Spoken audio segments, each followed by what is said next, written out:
according to one of the biggest college football entities out there, one of the most popular college football entities out there, there are 2 Big 12 football programs in the top tier of college football.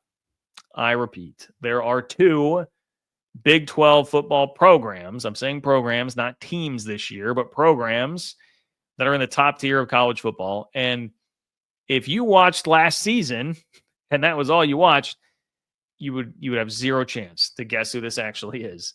You would have zero chance to guess who this actually is. So, okay. By the way, like the video, please. Subscribe to the channel. Totally free. Easy ways to support. OFBnews.com to subscribe to the Open for Business Big 12 newsletter as well. But this is very similar, honestly. I thought of my own personal Big 12 program rankings that I did just a couple of months ago for you guys when I saw this come across the good old Twitter timeline. My program rankings that I did were based on the following criteria. So I said, all right, I'm looking at consistency in the last decade. I'm looking at what I think your next 1 to 2 years, like your outlook for the next year or two is going to be. I'm looking at the caliber of your head coach. I think that matters in terms of program strength, quite obviously.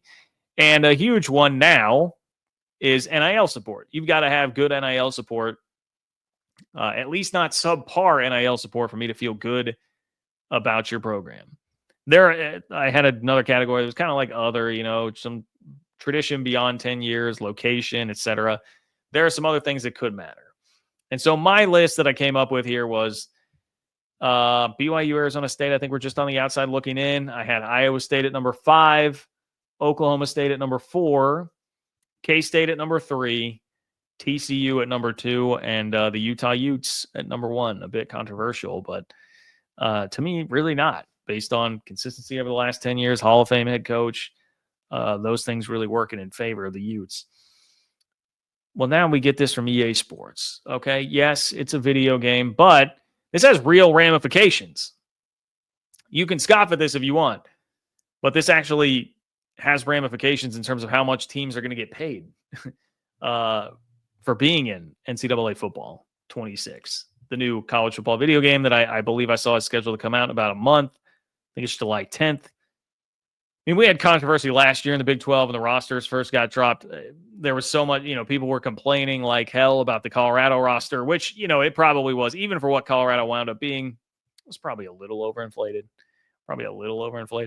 But I think this is probably going to be the controversy this year because this actually hasn't changed. Both of these teams last year were in the tier 1 for college football. They rank 4 tiers of teams. These teams were both in the tier 1 last year, but then they had horrible years in 2024. So you think like, hey, maybe that would change things. It did not. And you guys, that was enough of a hint. If you're any kind of a Big 12 fan at all, you know exactly who I'm talking about here that gets tier 1. Yes, that would be Oklahoma State and Utah.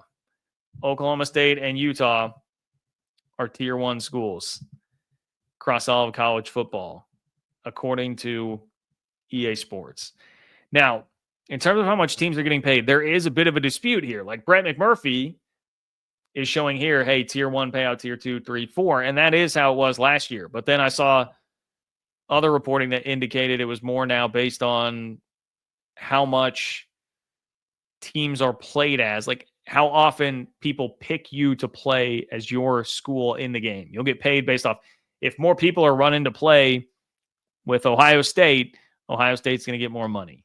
If a bunch of people run to play with Utah because they're great and Devin Dampier's really fun halfway through the year, Utah would get a bigger payout. So I have seen some reporting that indicates that's more how it would actually go. But if you're looking at the tiers here, look, it's tough to tell. I know that those logos are a little bit small, but I think you can kind of tell. There. In tier 2, you got Cincinnati, TCU, Baylor, K-State, UCF,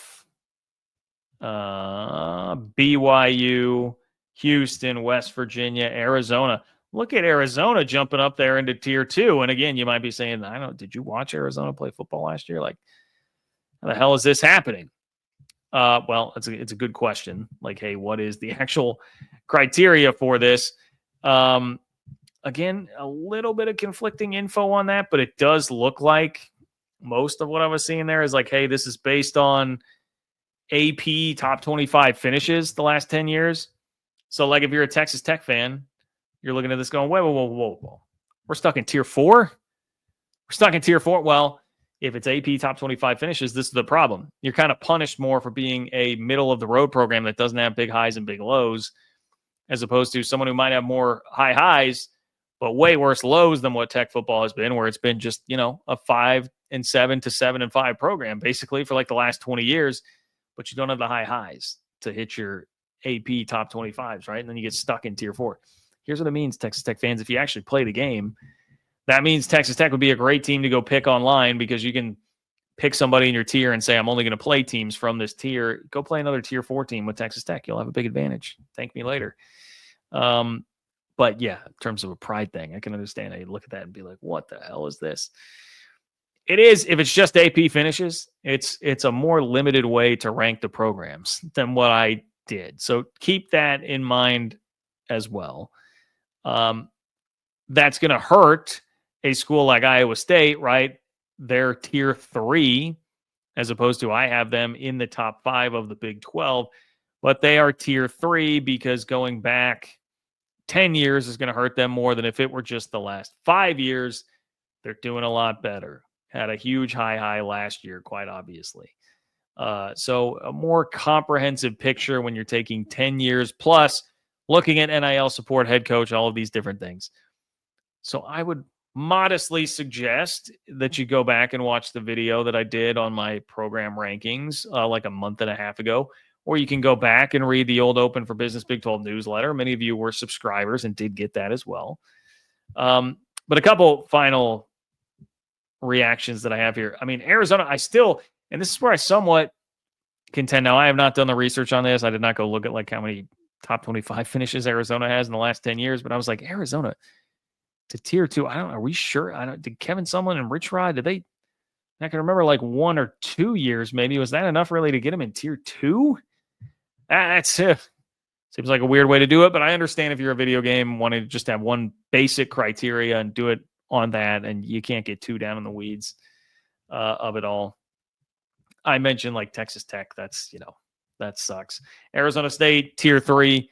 Look, sleeping giant, great head coach who's very young, great team coming back this year. It's kind of like why I had them off my top 5 list. It's like, look, one more season like last year, and they're going to shoot way up. But for now, you do still have to kind of be like, all right, we need to see it again, because there were a lot of years of pretty blah football out of Arizona State. So we need to see it again. Nationally, I think the craziest thing that I saw a lot of people making fun of is like, whoa. Iowa's in tier 1 of this thing.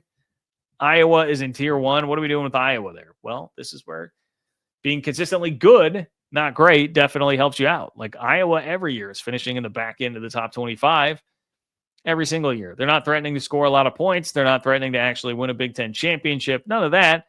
But every year they're just solid, consistent, good team that's going to finish ranked somewhere between like 18 and 25. So that's how you get up there in tier 1. You would much rather, though, be some of these schools in tier 2, like a Texas, a Tennessee, etc. Quite obviously over Iowa. So it's a flawed system.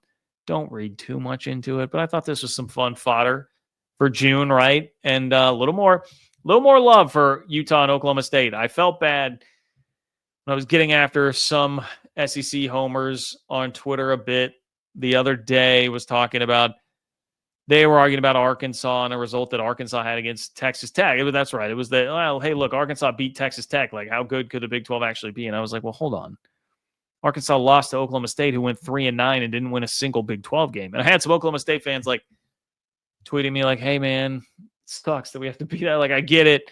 You're right, but it sucks that we have to be that. So there you go. I'm throwing you a bone, Oklahoma State fans. Celebrate. You are a tier 1 school in college football, according to EA Sports. What could possibly be better than that? Okay? I dare you to find something better than that.